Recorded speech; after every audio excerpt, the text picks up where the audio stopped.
as the head writer for 3 companies, I had a certain amount of power. Right. And I could have written anything. Bro, I couldn't imagine writing scenes where I was making out with women on the roster.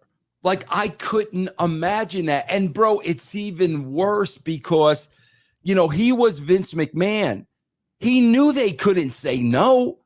No matter how uncomfortable they felt doing shit on camera and whatnot, he knew they couldn't say no.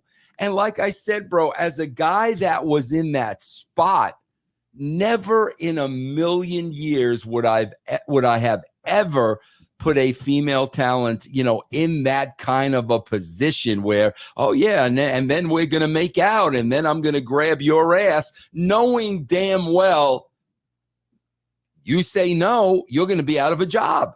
I mean, so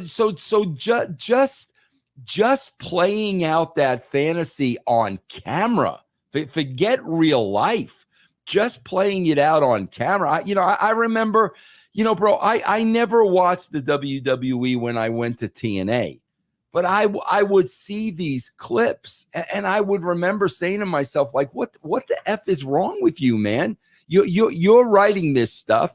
These women can't say no. You're putting them in a very vicarious position where they're very uncomfortable, but what? You don't give a shit?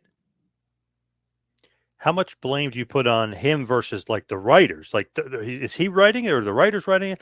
Because there's got to be a little bit of the writers putting this out there and Vince saying, oh, obviously he's got the final say.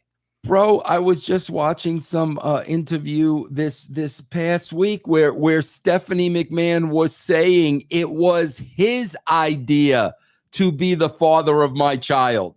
She said, not writers. Bro, no writer would ever suggest that. Okay. Ever. And she's even saying it was his idea, and she had to tell him, no, that crossed the line. And then he said, well, what about Shane? So it's like, man, if his own daughter is saying that's the stuff he was coming up with, I would think, bro, that he had a hand behind all of that stuff.